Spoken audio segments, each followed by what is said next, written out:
کہ وہ اسٹیج پر آئیں اور اپنی حمد سے ہمارے دلوں کو منور و مجلہ فرمائے۔ آپ لوگوں کی سمجھ میں کوئی بات یا کوئی حمد کی اشعار سمجھ میں آئے تو اپنی زبان سے سبحان اللہ کہیں، کیونکہ سبحان اللہ کہنے سے اللہ رب العزت ہم کو 10 نیکی عطا فرماتا ہے۔ دوسری جگہ لکھا گیا ہے، مفسران اکرام بیان فرماتے ہیں کہ جو اپنی زبان سے صدق کے دل سے ایک مرتبہ سبحان اللہ کہتا ہے، اللہ کی پاکی بیان کرتا ہے، اللہ رب العزت اس کو 100 نیکی نہیں، 200 نیکی نہیں، 300 نیکی نہیں، 400 نیکی نہیں، بلکہ رب تبارک و تعالیٰ کی حمد بیان کرنے والے کو جو اپنی زبان سے سبحان اللہ کہتا ہے، اللہ رب العزت اس کو 800 نیکیاں عطا فرماتا ہے۔ تو بات سمجھ میں آئے تو زبان کو کھول کر سبحان اللہ بھی کہیں، الحمدللہ بھی کہیں۔ حمد باری تعالیٰ پیش کرنے کے لیے ہمارے مبلغ سنی دعوت اسلامی دادا پیر امجدی میک پر حاضر۔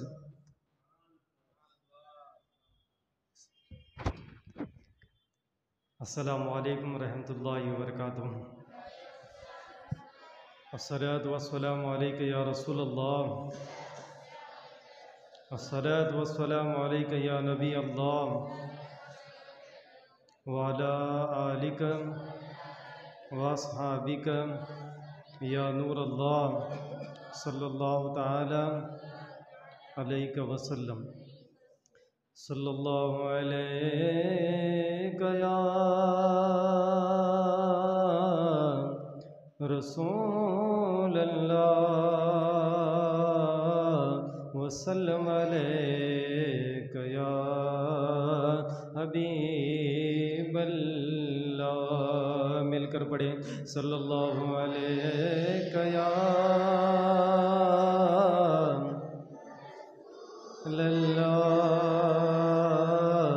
وسلم علیک یا حبیب اللہ۔ کہاں کی دولت،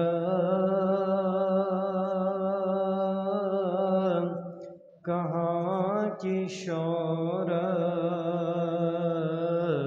قسم خدا کی یہ ہے حقیقت،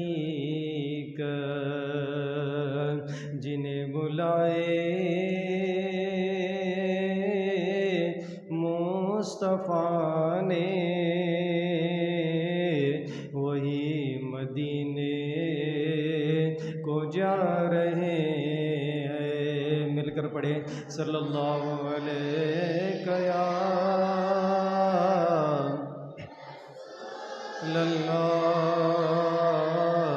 وسلم علیک یا حبیب اللہ۔ کعبے کی رونق، کعبے کا منظر، اللہ اکبر، اللہ اکبر، دیکھو تو دیکھے جاؤں برابر، دیکھو تو دیکھے جاؤں برابر، اللہ اکبر، اللہ اکبر، اللہ اکبر، اللہ اکبر۔ حیرت سے خود کو کبھی دیکھتا ہوں اور دیکھتا ہوں کبھی میں حرم کو، حیرت سے خود کو کبھی دیکھتا ہوں اور دیکھتا ہوں کبھی میں حرم کو، لایا کہاں مجھ کو میرا مقدر، لایا کہاں مجھ کو میرا مقدر، اللہ اکبر، اللہ اکبر، اللہ اکبر، اللہ اکبر۔ تیرے حرم کی کیا بات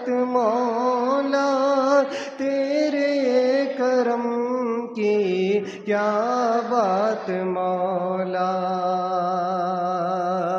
تیرے حرم کی کیا بات مولا، تیرے حرم کی کیا بات مولا، تا عمر کر دے آنا مقدر، تا عمر کر دے آنا مقدر، اللہ اکبر اللہ اکبر اللہ اکبر اکبر،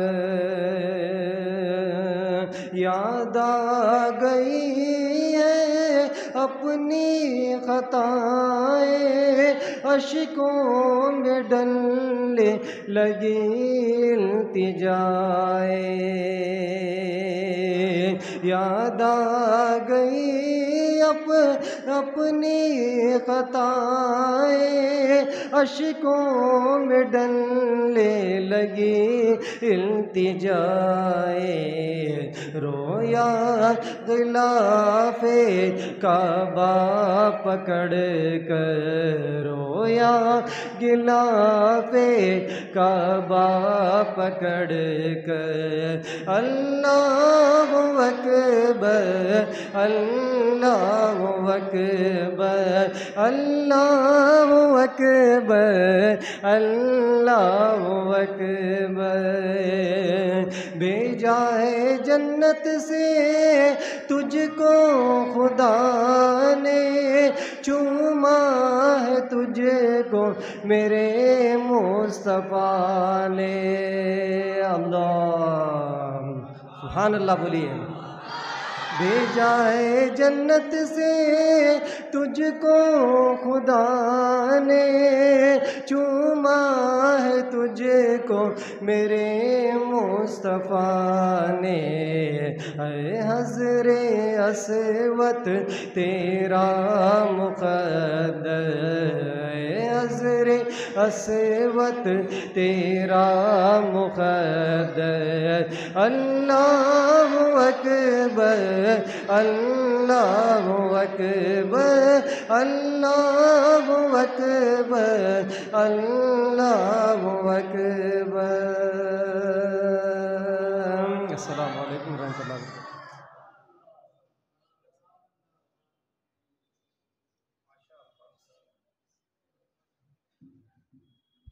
السلام علیکم ورحمۃ اللہ تعالی وبرکاتہ۔ پڑھیں الصلاۃ والسلام علیک یا رسول اللہ، الصلاۃ والسلام علیک یا حبیب اللہ، الصلاۃ والسلام علیک یا نور اللہ، صلی اللہ تعالی علیہ وسلم۔ نماز کی کنجی۔ حضرت جابر رضی اللہ تعالیٰ عنہ سے روایت ہے کہ رسول اکرم صلی اللہ تعالیٰ علیہ وسلم نے ارشاد فرمایا، مفتاح الجنت الصلاۃ و مفتاح الصلاۃ الطہور، جنت کی کنجی نماز ہے اور نماز کی کنجی وضو ہے۔ اگر وضو اچھے سے ہے تو نماز اچھے سے ہے، اگر وضو نہیں ہے تو پھر نماز بھی نہیں ہے۔ تو پہلے کیا کر لینا ہمیں نماز پڑھنے کے لیے؟ اچھے طریقے سے وضو کر لینا ہے۔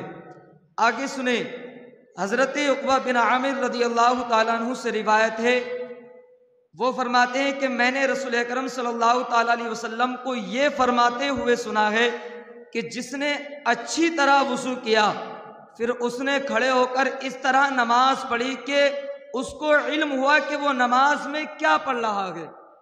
جس نے اچھے طریقے سے وضو کیا، وضو کرنے کے بعد جب نماز کے لیے کھڑا ہوا تو اسے یہ علم ہوا کہ وہ نماز میں پڑھ کر رہا ہے، پڑھ کیا رہا ہے، کیا پڑھ رہا ہے، یہ علم ہوا تو وہ اس کے دن کی طرح گناہوں سے پاک ہو جائے گا۔ اس دن کی طرح، کس دن کی طرح؟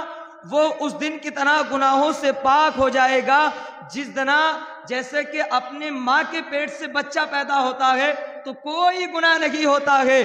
تو جس نے اچھی طریقے سے وضو کیا، اچھے طریقے سے نماز پڑھی، نماز کو سمجھ سکا کہ نماز ہے کیا چیز، جو ایسا کرتا ہے اللہ رب العزت اس کے گناہوں کو ایسے مٹا دیتا ہے کہ جیسے آج ہی اپنی ماں کے پیٹ سے پیدا ہوا۔ تو وضو کرنے کی فضیلت کتنی بڑی ہے، نماز پڑھنے کی کتنی بڑی فضیلت ہے۔ وضو کرا، نماز پڑھی، اللہ سارے گناہوں کو معاف کر رہا ہے۔ آگے فرمایا گیا، میرے پیارے آقا علیہ الصلوۃ والسلام کے پیارے دیوانوں، اس حدیث پاک سے یہ فرمایا گیا ہے کہ اچھی طرح وضو کر کے دل کو حاضر رکھتے ہوئے نماز ادا کرنے والوں کو اللہ عز و جل گناہوں سے اس طرح پاک فرما دیتا ہے جیسے کہ ابھی ابھی اپنے ماں کے پیٹ سے پیدا ہوا ہے۔ اسی طرح حضرت عمر رضی اللہ تعالیٰ عنہ سے روایت ہے کہ حضور اکرم صلی اللہ تعالیٰ علیہ وسلم نے ارشاد فرمایا کہ جس شخص نے اچھی طرح وضو کیا پھر کھڑا ہو کر اس طرح نماز پڑھی کہ اس کو علم ہوا وہ نماز میں کیا پڑھ رہا ہے، اس نے اشہد ان لا الہ الا اللہ و اشہد ان محمد عبدہ و رسولہ پڑھا تو اس کے لیے جنت کو 8 دروازے کھول دیے جاتے ہیں۔ اب نماز میں اشہد ان لا الہ الا اللہ و اشہد ان محمد رسول اللہ کیسے پڑھے گا؟ تو آگے تلقین دی، ہم جب التحیات پڑھتے ہیں تو التحیات میں یہ کلمہ موجود ہے، تو یہ التحیات پڑھنے سے ہمیں یہ فضیلت حاصل ہو جائے گی التحیات میں پڑھ لینے سے۔ اور آگے فرمایا گیا کہ جنت کے 8 دروازے کھول دیے جاتے ہیں، جس دروازے سے چاہے اس دروازے سے جنت میں داخل ہو سکتا ہے۔ اس حدیث سے مراد یہ ہے کہ التحیات میں جو کلمہ شہادت پڑھا جاتا ہے اس وقت جنت کے 8 دروازے کھول دیے جاتے ہیں۔ جب التحیات پڑھتے ہمیں تو اس وقت جب اشہد ان لا الہ الا اللہ پہ ہماری جب انگلی اٹھتی ہے تو اس وقت جنت کے 8 دروازے کھول دیے جاتے ہیں۔ جب جنت کے دروازے کھول دیے جاتے ہیں تو وہ جس دروازے سے چاہے جنت میں داخل ہو سکتا ہے۔ اور آگے فرمایا گیا جو بندہ وضو کرتا ہے تو وضو کی برکت سے اس کے بدن کے گناہ جھڑ جاتے ہیں، وضو کی کرنے سے اس کے بدن کے گناہ تمام جھڑ جاتے ہیں۔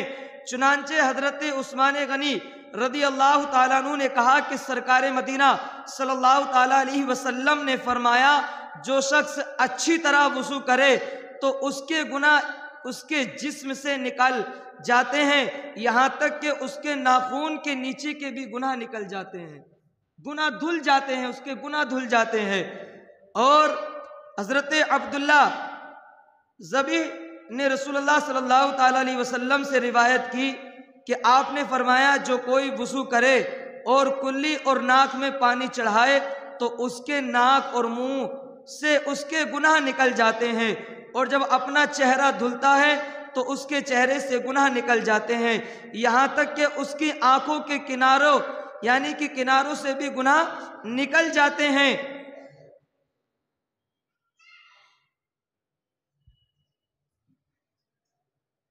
کناروں کے گناہ نکل جاتے ہیں، یعنی کہ ہم وضو کا کوئی بھی عضو اگر دھوئیں گے، چاہے ہاتھ دھویں یا چہرہ دھویں یا سر کا مسح کریں یا کونیوں تک ہاتھ دھوئیں یا پیر دھوئیں، تو وضو کرنے کی برکت سے یہ جتنے بھی اعضاء وضو میں یعنی کہ بھیگتے ہیں، تر ہوتے ہیں، اللہ رب العزت وضو کی برکت سے ان اعضاء کے گناہوں کو دور فرما دیا کرتا ہے۔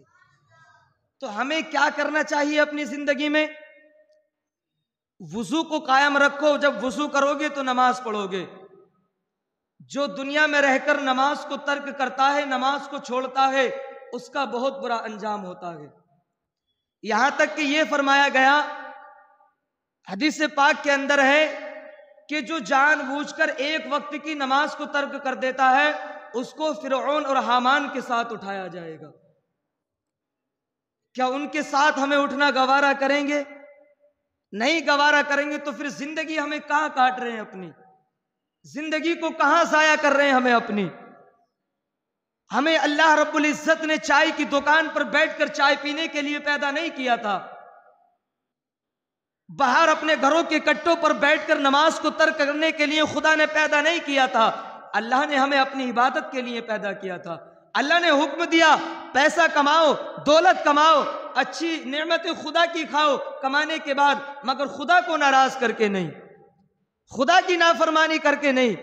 خدا کو ناراض کر کے اگر تمہیں اس دنیا میں اگر تم یہ چاہتے ہو کہ عزت و وقار کے ساتھ جی سکتے ہیں ہم، تو ایسا تو ہرگز نہیں ہو سکتا ہے.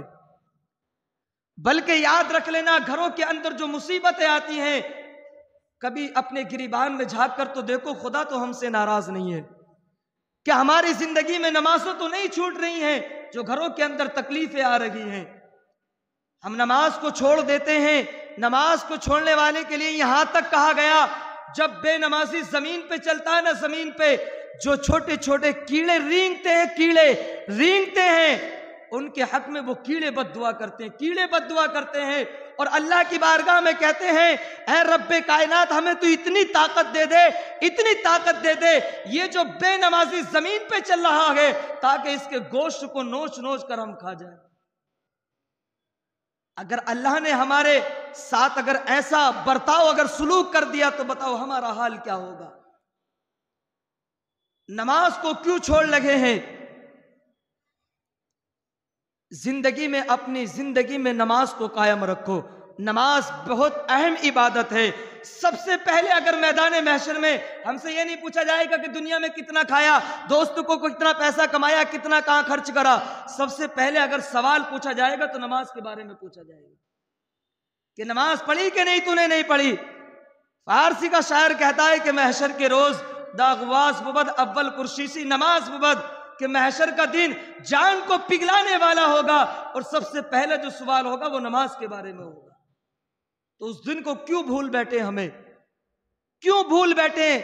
اس دن کا دن تو بڑا خطرناک دن ہوگا.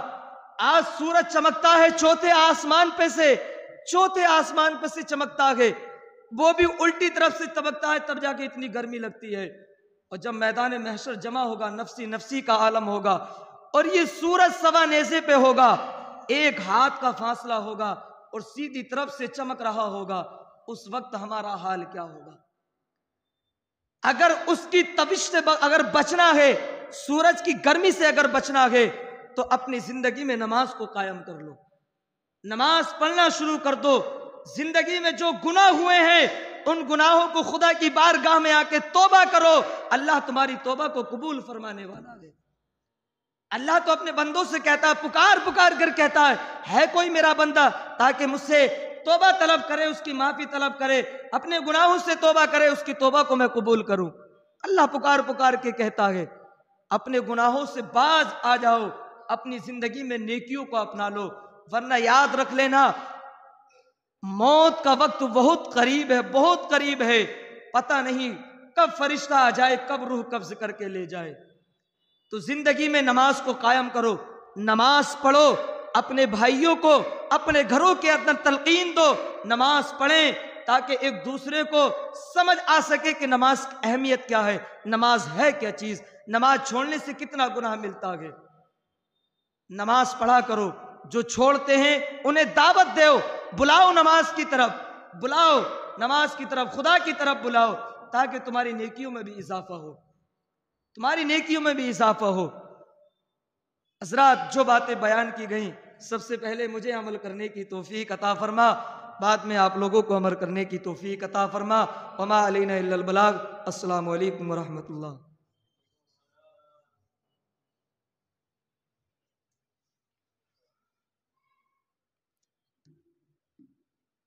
السلام علیکم ورحمۃ اللہ وبرکاتہ. آئیے حضرات درود پاک کا ہدیہ نچھاور پیش کریں. اللہم صلی علی سیدنا و مولانا محمد وبارک وسلم. صلو علیہ صلاۃ والسلام علیک یا رسول اللہ صلی اللہ تعالی علیہ وآلہ وسلم. نعت پاک کے چند اثار آپ کی سماعتوں کے حوالے کرتا ہوں، ملاحظہ فرما لیں اور تڑپ کر بولیں سبحان اللہ. ایک مرتبہ اور کہہ دیجئے یا رسول اللہ. کیا بتاؤں کہ کیا مدینہ ہے،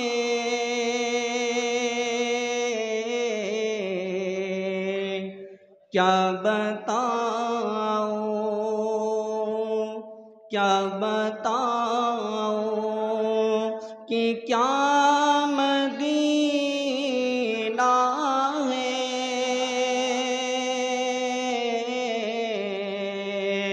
کیا بتاؤں، کیا بتاؤں، کیا بتاؤں کہ کیا مدینہ ہے، کہ کیا بتاؤں کہ کیا مدینہ ہے، کیا بتاؤں کہ کیا مدینہ ہے، بس میرا مدعا مدینہ ہے، بس میرا مدعا مدینہ ہے، کیا بتاؤں کہ کیا مدینہ ہے۔ اور یہ شعر بھی ملاحظہ فرما لیں، تڑپ کر بولے سبحان اللہ، کہ اٹھ کے جاؤں کہاں مدینے سے، اٹھ کے جاؤں کہاں مدینے سے،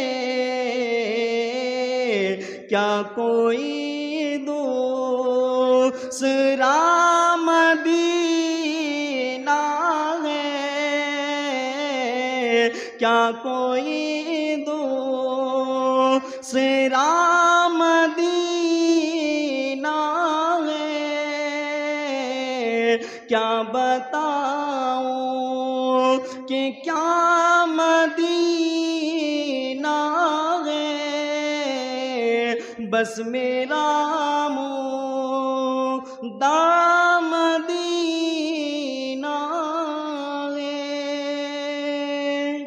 کہ اس کی آنکھوں کا نور تو دیکھو، اس کی آنکھوں کا نور تو دیکھو، جس کا دیکھا ہوا مدینہ ہے، جس کا دیکھا ہوا مدینہ ہے، کیا بتاؤں کہ کیا مدینہ ہے، کہ دنیا والے تو درد دیتے ہیں، دنیا والے تو درد دیتے ہیں، زخم دل کی، زخم دل کی دوا مدینے میں، زخم دل کی دوا مدینے میں، بس میرا مدعا مدینہ ہے۔ اور یہ شعر بھی ملاحظہ فرما لیں، تڑپ کر بولے سبحان اللہ، کہ دل فدا ہے مدینے والے پر، دل فدا ہے مدینے والے پر، دل منور میرا مدینہ ہے دل منور میرا مدینہ ہے کیا بتاؤں کہ کیا مدینہ ہے بس میرا مدینہ ہے۔ السلام علیکم۔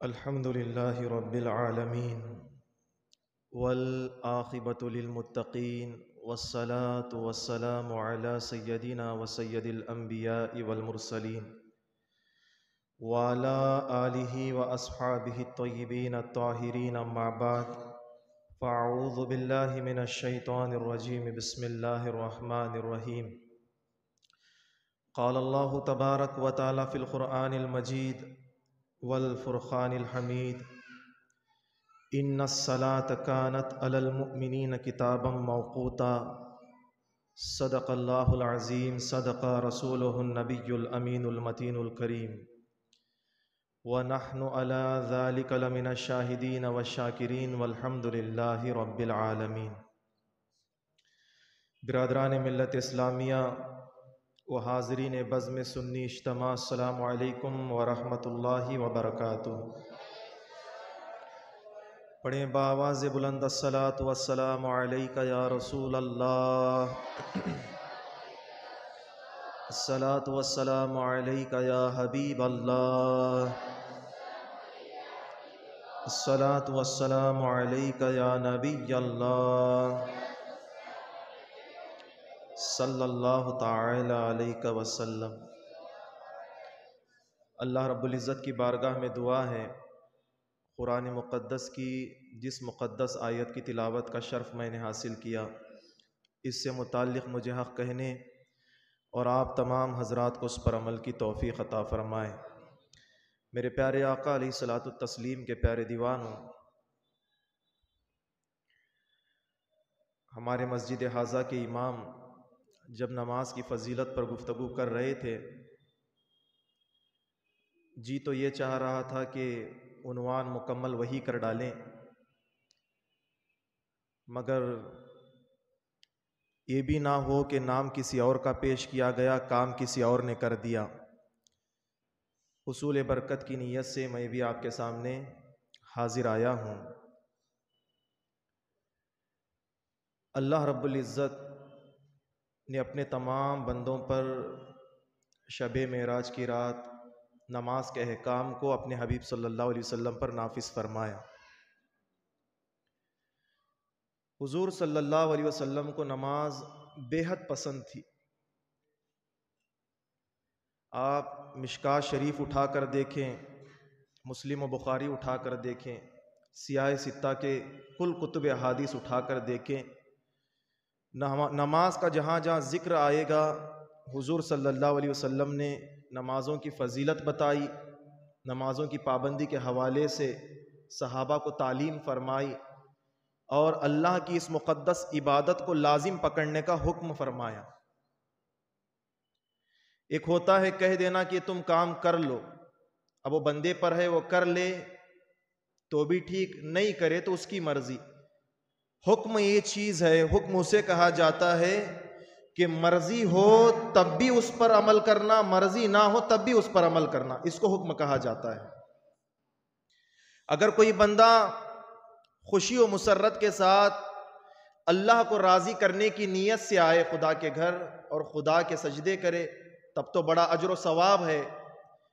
اگر بوجھل ذہن کے ساتھ، بوجھل من کے ساتھ تب بھی عبادت کرنے کے لیے آئے، نماز تو بظاہر دیکھنے سے جسم جسمانیات کے ساتھ ہو جائے گی، شریعت کی اس پر قید و پکڑ نہیں ہے، گرفت نہیں ہے کہ نماز اس کی نہیں ہو پائی، اس پر شریعت نے تکرار نہیں فرمائی۔ آپ مسائل کی کتابیں اٹھا کر دیکھیں، بظاہری جو آ کر کھڑا ہوا، رکوع کیا، سجدے کیے، قیام کیا، تشہد میں بیٹھا رہا، قیدہ آخرہ کیا، سلام پھیر دیا، تو دیکھنے والے یہی سمجھے گے کہ عبادت ہو گئی۔ اب عبادت یہ بھی ہے، عبادت وہ بھی ہے۔ خدا کی خوشنودی حاصل کرنے کے لیے جو بندہ آیا اس کی عبادت بھی قابل قبول ہوئی، اور بروز قیامت اللہ رب العزت اس کا بدلہ اجر و ثواب بھی اسے عطا فرمائے گا۔ اب جو بوجھل ذہن لے کر، بوجھل قدم لے کر کہ میں بھی نمازیوں میں نمازی نظر آؤں، اس انداز و کیفیت سے آیا، جھکا اٹھا بیٹھا، بظاہر دیکھنے سے نماز نظر آئی، نہ اس کی نماز دنیا میں قابل قبول ہوگی، نہ اس کی نماز آخرت میں قابل قبول کی جائے گی۔ کیونکہ جو خدا بندوں کے ظاہر کو جانتا ہے وہی خدا بندوں کے باطن کو بھی جانتا ہے۔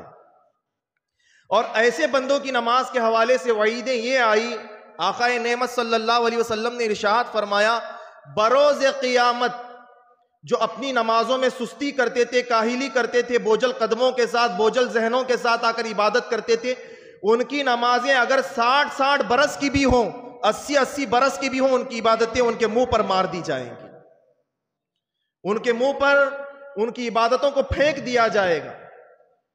تو پتہ چلا اگر بندہ جب نماز کے لیے آ ہی رہا ہے تو خوشی و مسرت محسوس کرتا ہوا ہے کہ میں اپنے رب کے حضور حاضر ہونے کے لیے جا رہا ہوں، میں اپنے رب کو راضی کرنے کے لیے جا رہا ہوں، یہ فکر، یہ ذہن لے کر آئے۔ تو میں عرض کر رہا تھا حضور علیہ السلام کو بہت زیادہ نماز پسند تھی۔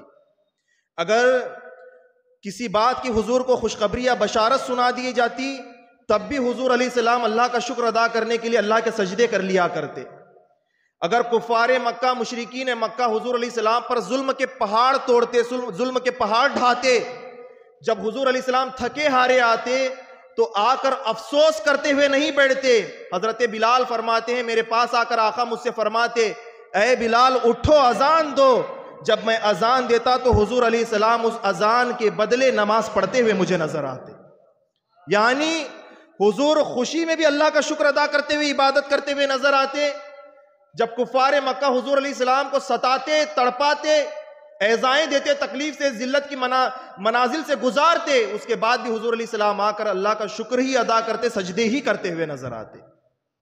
اور حضرت بلال رضی اللہ تعالیٰ عنہ فرماتے ہیں، آقا کونین صلی اللہ علیہ وسلم نے ارشاد فرمایا کہ نماز میری آنکھوں کی ٹھنڈک ہے، قرۃ عینی فی الصلاۃ۔ اے میرے صحابہ، یہ جو اللہ نے تم پر عبادت کو فرض کیا ہے، لازم کیا ہے، یہ عبادت تم کرتے ہو، آنکھوں کو ٹھنڈک مجھے ملا کرتی ہے۔ اب سچا پکا عاشق رسول وہ ہوگا، امتی وہ ہوگا جو آقا کونین صلی اللہ علیہ وسلم کی آنکھوں کو ٹھنڈک پہنچانے والا ہوگا۔ آپ دیکھیں اللہ نے دنیا کا نظام ہی اس طریقے سے بنایا کہ کہیں بھی کسی وقت کبھی بھی نماز، جب سے نماز قائم کی گئی، رکی نہیں ہے۔ احکام جب نماز کے اللہ نے نافذ فرمائے اپنے نبی علیہ السلام پر، تب سے لے کر اب تک، اور اللہ کے فضل و کرم سے صبح قیامت تک یہ سلسلہ جاری و ساری نظر آتا رہے گا۔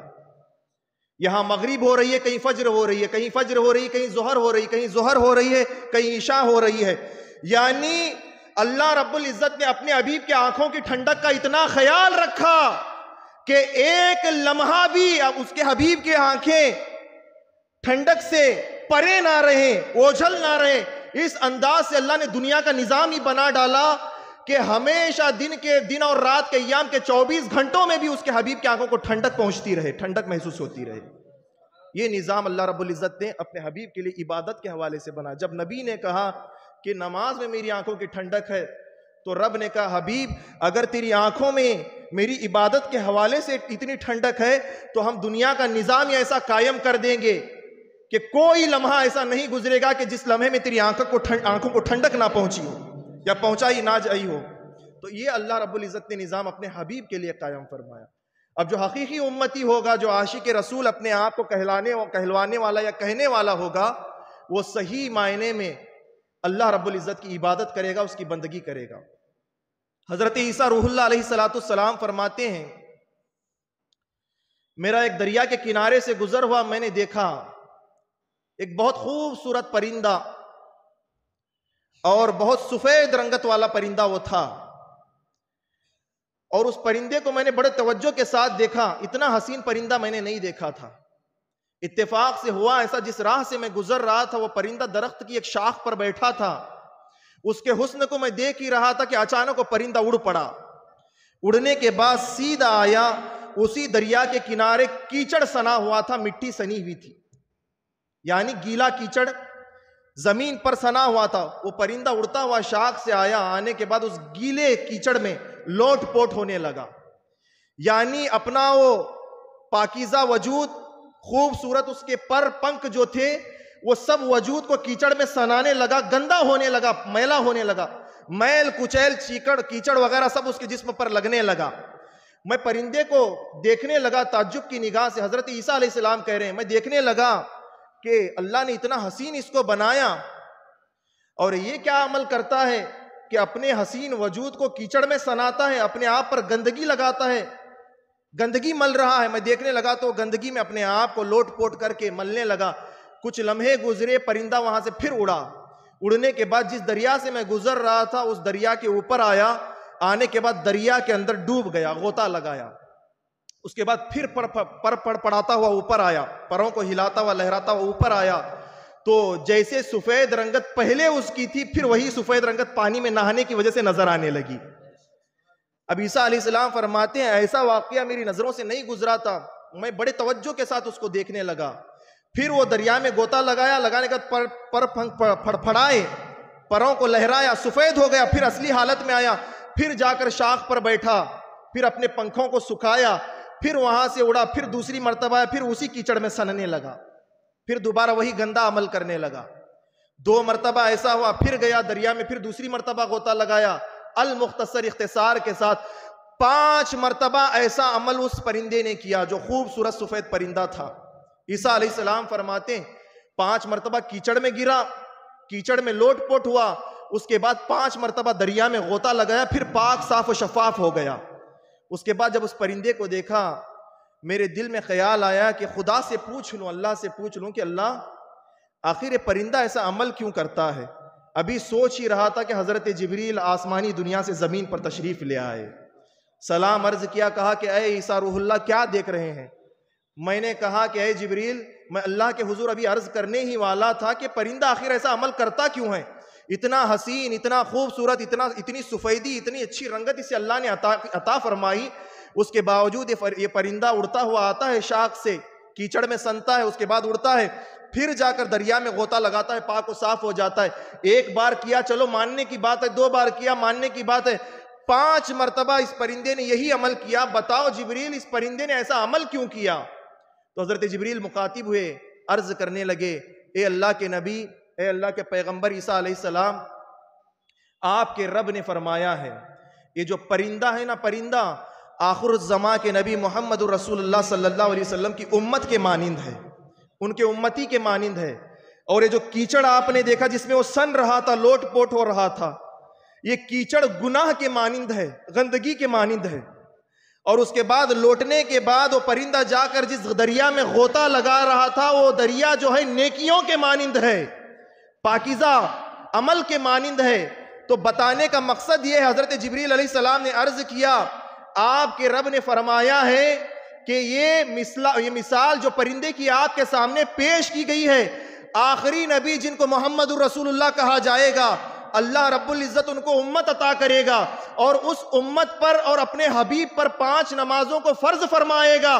جب بھی امت ان کی گناہ کر لے گی، گناہ کرنے کے بعد جب دل میں یہ خیال آئے گا کہ میں نے کیسا عمل کر لیا، میرا اللہ اس سے کہیں ناراض نہ ہو جائے، یہ خوف اپنے دل میں بسا کر، اس خوف کو ذہن و تصور میں رکھ کر بسا کر وہ خدا کے گھر دوڑیں گے۔ خدا کے گھر دوڑنے کے بعد پاکیزہ پانی سے وضو کریں گے، طہارت حاصل کریں گے، اس کے بعد جا کر اللہ کی عبادت کے لیے جیسے ہی کھڑے ہوں گے، جیسے اللہ رب العزت نے اس پرندے کو دریا میں غوطہ لگانے کے بعد پاک و صاف فرمایا، محمد عربی صلی اللہ علیہ وسلم کی امت کو بھی اسی طریقے سے پاک و صاف فرماتا ہوا نظر آئے گا، پاک و صاف فرمائے گا۔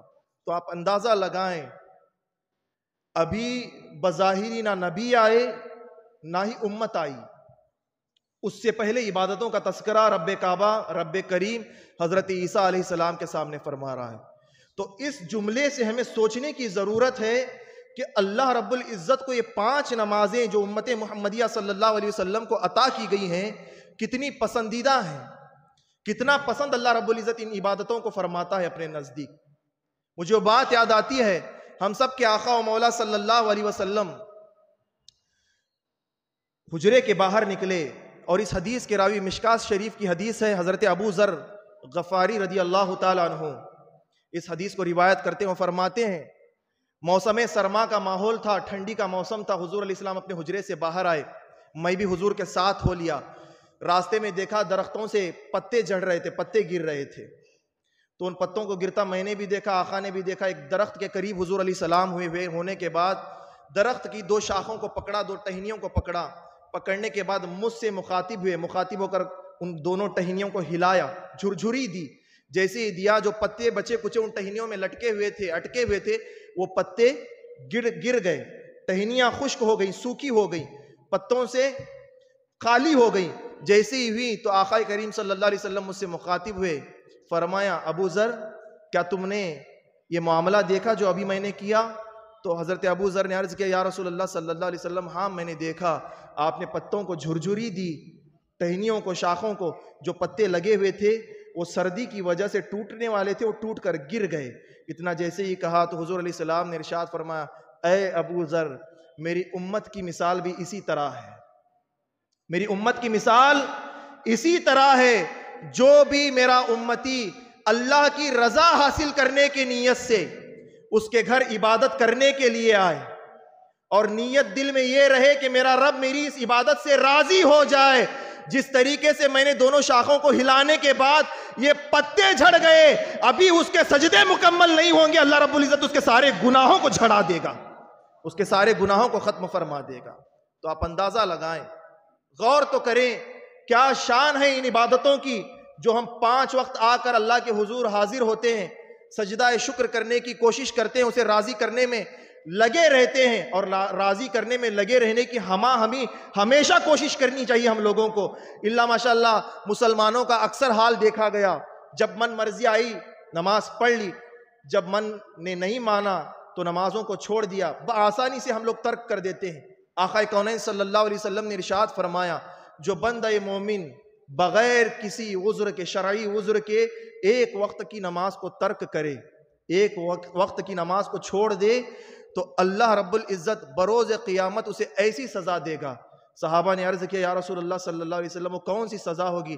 ہم سب کے آقا و مولا صلی اللہ علیہ وسلم نے ارشاد فرمایا، اللہ رب العزت جہنم کی آگ کے ستونوں میں اسے 60 برس تک کھڑا کرے گا، 60 سال تک ایک وقت کی نماز چھوڑنے والے پر یہ عذاب مسلط کیا جا رہا ہے، 60 برس تک آگ کے ستون میں اسے کھڑا رہنا پڑے گا، وہ آگ ہمیشہ ہمیشہ اسے 60 برس تک جلاتی رہے گی۔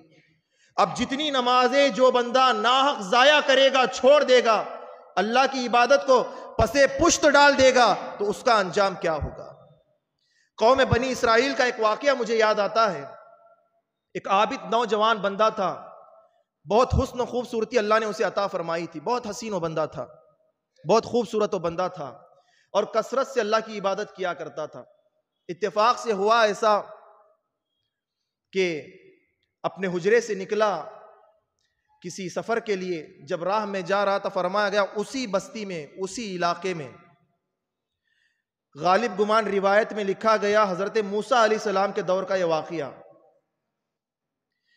گزر رہا تھا، اسی بستی میں ایک فاحشہ خاتون رہا کرتی تھی، یعنی جب سورج غروب ہوتا رس کو سرور کی محفلیں وہ سجایا کرتی تھی، یعنی ڈھول بجتا تھا، طبلے بجتے تھے، ناچ گانا ہوتا تھا، بہت سارے لوگ اس کے پاس آ کر بیٹھا کرتے تھے، اس کے گیت ترانے سنا کرتے تھے، اس سے لطف حاصل کیا کرتے تھے، اس کے ساتھ چھیڑ خانی کیا کرتے تھے۔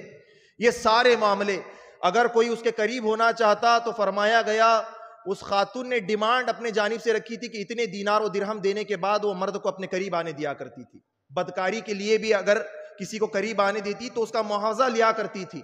تو فرمایا گیا وہ عابد بندہ اسی راہ سے گزر رہا تھا، جب گزر رہا تھا دیکھا کہ وہ ہمیشہ اپنے گھر کا دروازہ کھلا رکھتی تھی، ڈھول طبلے بجا کرتے تھے، اور اپنے گھر میں تخت سجا کر اس پر ایک سرخ رنگ کا قالین ڈال کر اس قالین پر بیٹھا کرتی تھی، تاکہ آنے والے سارے عیاش لوگ اس کو دیکھ سکیں، اس کا دیدار کر سکیں، اس کے حسن سے لطف اندوز ہو سکیں۔ اس نیت سے وہ بیٹھا کرتی تھی. اب وہ عابد بندہ جب راستے سے گزر رہا تھا تو جیسے ہی کانوں میں ڈھول باجوں کی آواز گونجی سنائی دی, اب وہ اس آواز کے جانب متوجہ ہوا. جیسے ہی دیکھا گھر کا دروازہ کھلا تھا. اب وہ بھی بڑی بلا کی حسین تھی, بہت حسین و جمیل و خاتون تھی. اب وہ اپنے تخت پر بیٹھی تھی, لباس زیبتن کر کے, زر وغیرہ پہن کر, تیار ہو کر. اب جیسے اس عابد بندے نے اس کو دیکھا, اللہ کی عبادت کرنے والا عبادت گزار بندہ, اس کا خائل ہو گیا, اس کا دیوانہ ہو گیا.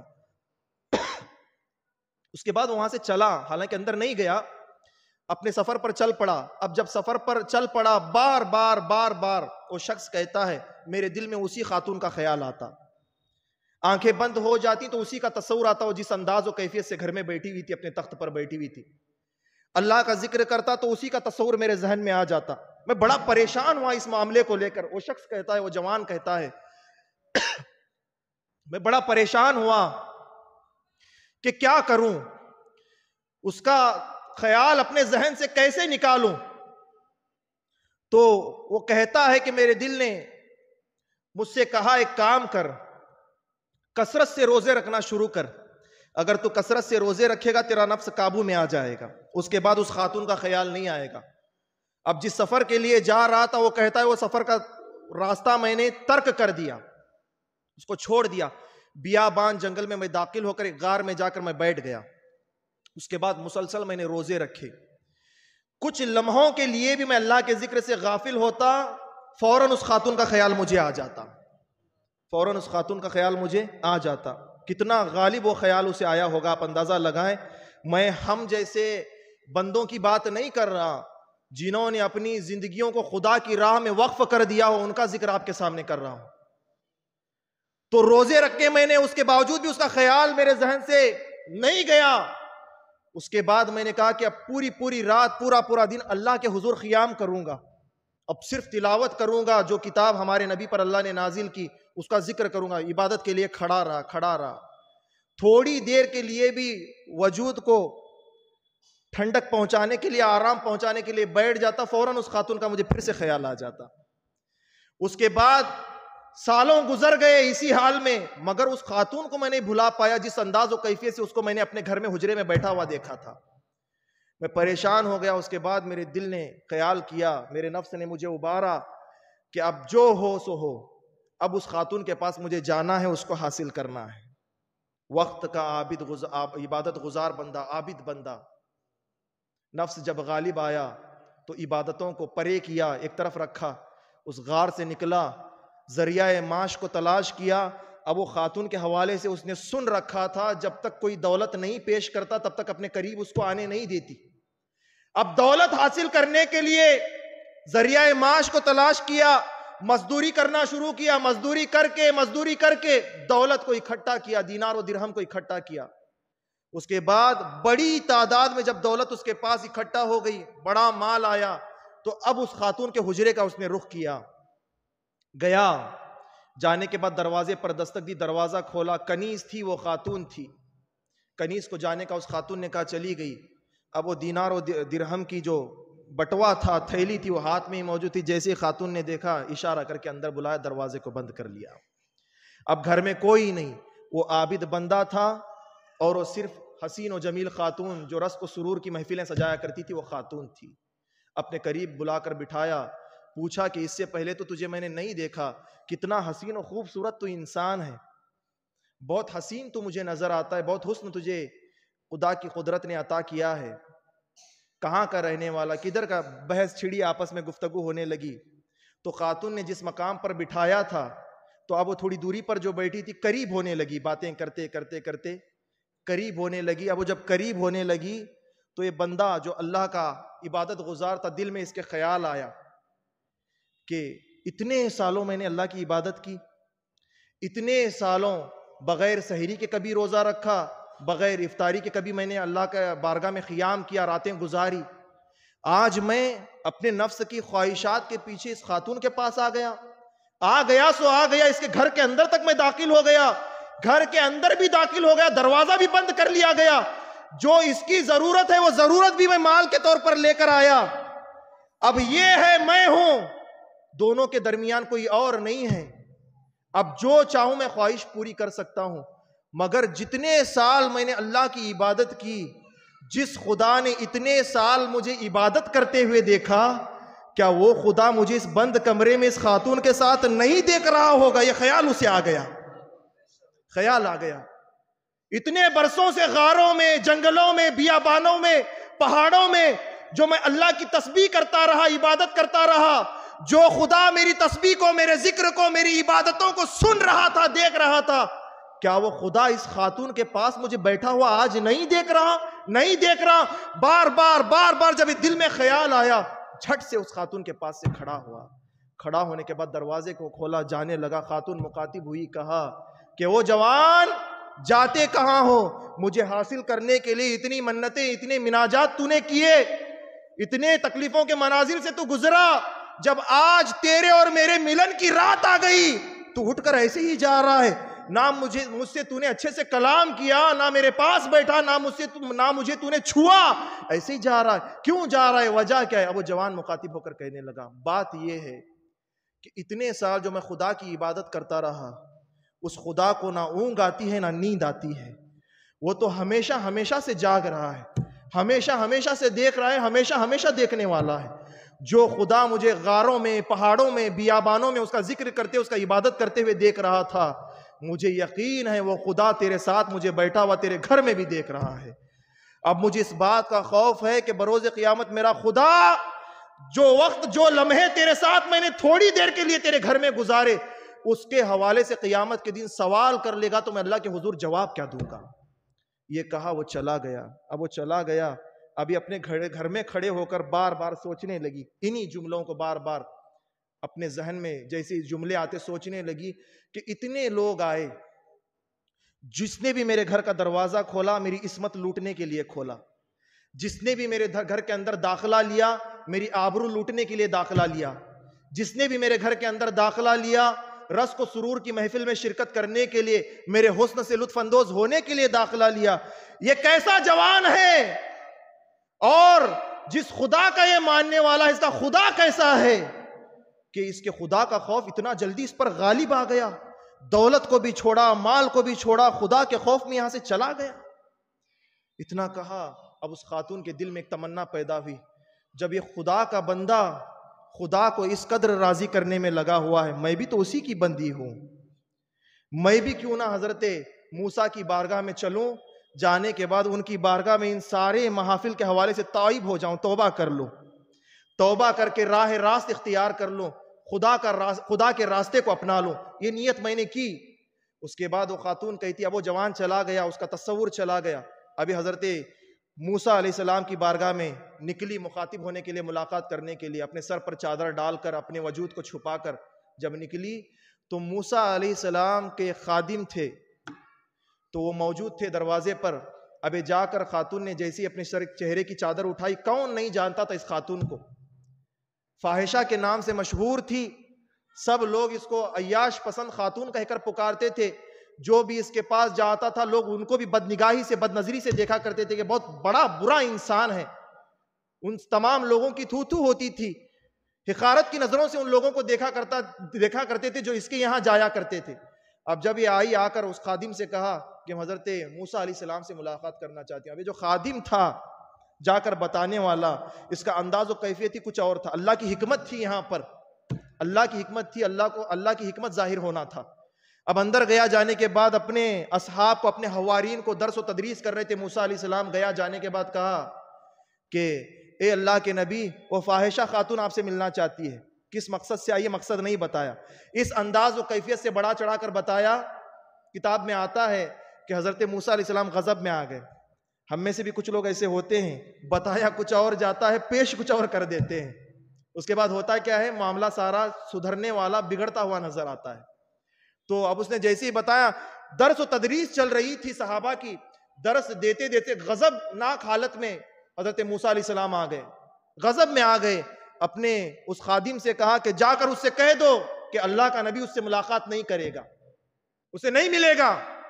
اب خادم کی بات سنی، پیغمبر نے اپنا جواب دے دیا، باہر آیا، آ کر کہا او فاحشہ خاتون، او عیاش خاتون، اللہ کے نبی تجھ سے ملنے والے نہیں، انہوں نے کہا کہ وہ مخاطب نہیں ہوں گے، تجھ سے کلام نہیں کریں گے۔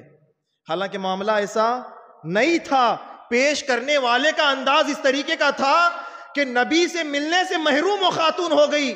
اگر وہ اچھے انداز سے ان جملوں کو پیش کرتا تو نبی کی بارگاہ میں آ بھی جاتی اور نبی اس سے مخاطب بھی ہوتی اور اپنا حال اظہار سنا بھی دیتی اور تائب بھی ہو جاتی, نیک راستے پر بھی لگ جاتی. مگر اس خاتون نے نیکی کا راستہ نہیں چھوڑا. رسوا ہونے کے باوجود بھی نبی کے دربار سے وہاں سے نکلی. نکلنے کے بعد اپنے گھر گئی. جانے کے بعد دل نے خیال کیا کہ اللہ کے نبی کے بارگاہ میں گئی تھی, انہوں نے بھی مجھے مایوس کیا. لگتا ہے جب اللہ کے نبی, جو کلیم جن کو کہا جاتا ہے, جو اللہ سے کلام کرتے ہیں, بات کرتے ہیں, جب وہ اتنی سختی کے ساتھ مجھ سے ناراض ہے تو میرا خدا کتنا مجھ سے ناراض ہوگا. آنکھوں سے آنسو جاری ہو گئے. اس کے بعد جیسے تیسے جو لوگوں کو دیکھتی تھی وضو بنایا اپنے حجرے میں. اس کے بعد مصلی ڈالا. ڈالنے کے بعد سجدے میں چلی گئی. رونے لگی کہ اللہ, تیرے نبی نے بھی مجھے معاف نہیں کیا. تو سب کو پالنے والا ہے, سب کو معاف کرنے والا ہے. میں سچے دل سے تائب ہوتی ہوں, تو میری توبہ کو قبول فرما, تو مجھے معاف فرما. یہ کہتی جاتی, روتی جاتی. سجدے مکمل کیے. اس کے بعد مصلی کو رکھا. پھر سوچا کہ اگر یہاں رہوں گی اس حجرے میں, جو عیاش پسند لوگ ہیں, جو جسم کو تار تار کرنے والے, عصمت کو لوٹنے والے, عصمت کے لٹیرے ہیں, وہ آنا نہیں چھوڑیں گے. پھر آئیں گے, پھر مجھے اسی کام پر لگنا پڑے گا, وہی کام لگا دیں گے. ایک کام کرتی ہوں, یہ حجرہ ہی چھوڑ دیتی ہوں, یہ بستی ہی چھوڑ دیتی ہوں. اس بستی کو چھوڑ دیا. اب وہ عابد بندہ, جس بندے کے ایک جملے نے اس خاتون کے اندر انقلاب بپا کیا تھا, انقلاب پیدا کیا, اس کی تلاش میں نکل پڑی. پوچھتی جاتی ہے فلاں حلیے کا, فلاں شکل کا بندہ کہاں ملے گا, کہاں ملے گا. لوگوں نے راستہ بتایا, کسی اور بستی میں چلی گئی, بتایا کہ یہی مکان اس عابد بندے کا ہے جو اللہ کی عبادت کرتا ہے. اب گئی, دروازے پر دستک دیا, تو دروازہ جیسے ہی کھولا, جو نوجوان بدکاری کرنے کے لیے آیا تھا وہی نوجوان سامنے موجود تھا. دیکھا, دیکھنے کے بعد پریشان ہوا. تیرا پیچھا چھڑانے کے لیے, تجھ سے جان بچانے کے لیے میں نے کتنے راتیں, کتنے دن اللہ کی بارگاہ میں وقف کر دیے, تیرے خیال کو بھلانے کے لیے. اور اللہ کی شان یہ تھی کہ اللہ رب العزت نے اپنے شان سے, اپنے فضل سے تجھے مجھے بھلا بھی دیا تھا. میرے ذہن سے تیرا نام, تیری صورت, تیری شکل اوجھل بھی میرے رب نے کر دی تھی. میں کیا دیکھتا ہوں, پھر سے تو میرے سامنے آ گئی. وہ خاتون کہتی, ابھی میں کہنا ہی چاہ رہی تھی کہ اے اللہ کے بندے, میں نے گناہوں سے توبہ کر لی ہے. جو تو مجھے ناحق راستے سے اختیار کرنے کے لیے, حاصل کرنے کے لیے آ رہا تھا, اب میں جائز راستے سے تجھے اپنا بنانا چاہتی ہوں, تجھ سے نکاح کرنا چاہتی ہوں, تیرے نکاح میں آنا چاہتی ہوں. ابھی میں کہنا ہی چاہ رہی تھی. اس بندے نے بار بار یہ جملے دہرائے, میں تجھے بھولنا چاہتا تھا تو پھر میرے سامنے آ گئی, میں تجھے بھولنا چاہتا تھا تو پھر میرے سامنے آ گئی. بار بار یہ تکرار اس بندے نے کی. زوردار ایک چیخ اس بندے نے ماری, زمین پر دھڑام سے گر گیا, روح جسم سے پرواز کر گئی, انتقال کر گیا. وہ عابد بندہ خدا کے خوف سے, اللہ میں بدکاری کرنے سے بچ گیا تھا, یہ پھر میرے پیچھے آ گئی, اب یہ میرے گھر ہی آ گئی, میں اس سے بچوں تو کیسے بچوں. اسی اسنا میں خدا کا خوف اس پر غالب آیا, وہ انتقال کر گیا. جب انتقال کر گیا, گھر کے لوگ سارے دوڑتے ہوئے بھاگتے ہوئے آئے, شور مچا, ہلا مچا گلی میں, پورے محلے میں, کہ اللہ کا وہ نیک بندہ مر گیا, انتقال کر گیا, روح پرواز کر گئی. سب اکٹھا ہوئے. اب وہ آنے والی خاتون کو مخاطب ہو کر پوچھا, کیا معاملہ ہے, کیا تو نے ایسا کہا؟ تو سارا معاملہ, سارا ماجرا, سارا واقعہ اس خاتون نے پیش کیا, بتایا. بتانے کے بعد سننے کے بعد کہا کہ اگر تو آنے کے بعد سنجیدگی کے ساتھ کسی اور کو لے کر مخاطب کرتی تو ہو سکتا تھا اس سے نکاح کراتے. اب جس سے تیرا نکاح ہونا تھا وہ تو خدا کی بارگاہ میں پیش ہو گیا, حاضر ہو گیا, اب کوئی تجھ سے نکاح کرنے کے لیے موجود نہیں ہے. اس کے بعد اسی میں سے, انہی لوگوں میں سے ایک شخص نے کہا, البتہ اگر تو چاہے تو اسی نیک بندے کا ایک بھائی موجود ہے, اس کا ایک بھائی موجود ہے, اور وہ بھی بہت جوان ہے, اور جوان تو ہے ہی, اور بہت اللہ کا عابد بندہ ہے, وہ بھی عبادت گزار ہے, اللہ کی عبادت کرتا ہے, اللہ کی بندگی کرتا ہے.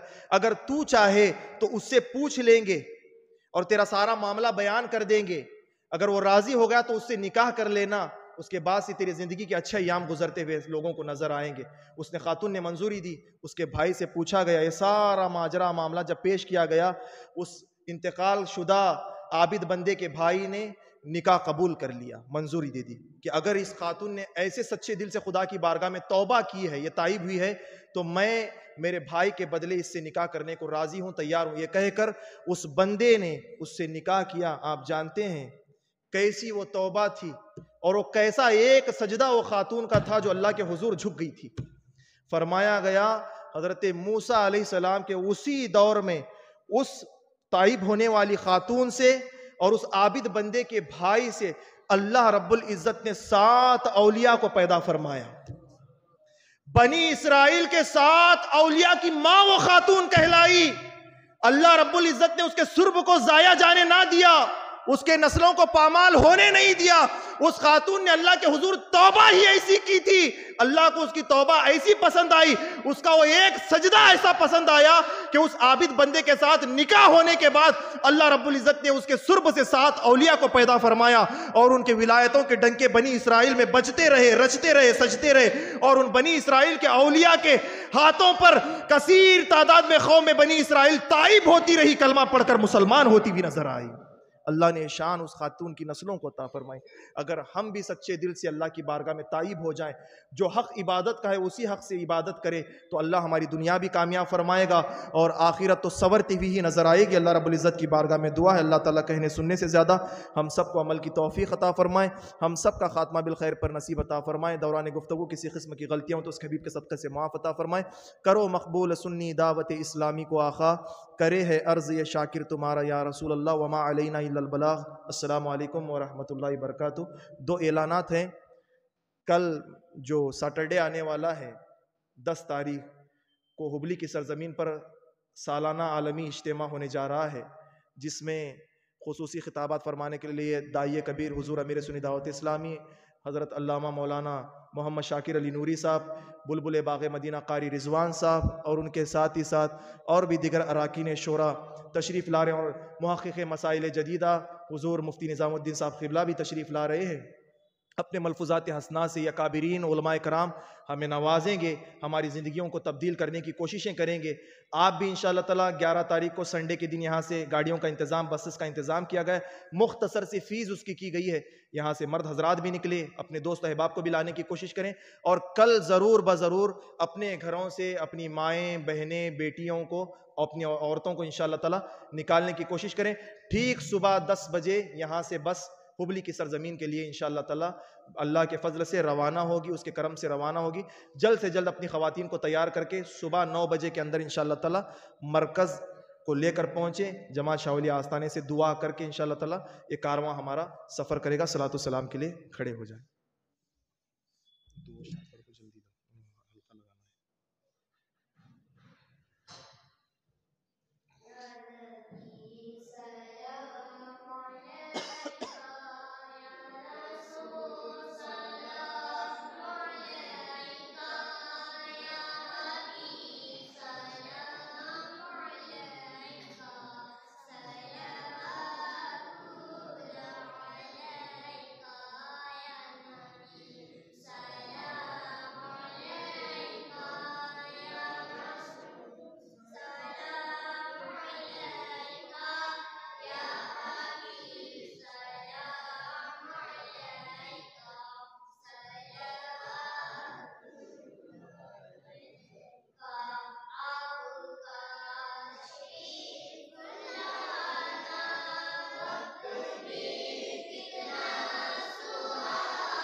یا اللہ تو ستارے تو نوارہ کی خطاؤں کو معاف فرمانے والا، تو گناہوں کی بے حساب کتاب مغفرت و بخشش فرمانے والا، سر عشاء سے لے کر اب تک مولا جو بھی ذکر و اذکار کی محفل کا ہم نے انعقاد کیا، اس میں سجانے میں، اس میں عمل کرنے میں، اس میں نواز و نصیحت کرنے میں، نعت و منقبت پڑھنے میں، صلاۃ و سلام پڑھنے میں کسی قسم کی غلطی ہو تو تیرے حبیب کے صدقے سے معاف عطا فرما، اس تمام کار خیر کو تیری بارگاہ میں شرف قبول عطا فرما، تیرے حبیب پاک صلی اللہ علیہ وسلم کے صدقہ و توسل سے مولا ہماری پریشانیوں کو دور عطا فرما، ہمارے ہم میں سے جو قرض میں مبتلا ہیں بارے قرض سے نجات عطا فرما، جو بیمار ہے مکمل صحت عاجلہ کاملہ عطا فرما، تیرے حبیب پاک صلی اللہ علیہ وسلم کے وسیلے سے مولا ہمارے ان آنے والے سالانہ اجتماعات کو کامیابی و کامرانی سے ہمکنار فرما، آنے والے تمام رکاوٹ آفات بلیات کو دور عطا فرما، جہاں جہاں سے علاقوں سے بستیوں سے قصبوں سے قریوں سے لوگ نکل رہے ہیں مولا صحیح سلامت جا کر صحیح سلامتی اپنے علاقوں میں واپسی ہونے کی توفیق و رفیق عطا فرما، ہم سب کے جائز مقاصد حسنہ کی تکمیل عطا فرما، تماموں کو علم لدنی علم نافع نصیب عطا فرما، ہم سب کے جائز مقاصد حسنہ کی تکمیل عطا فرما،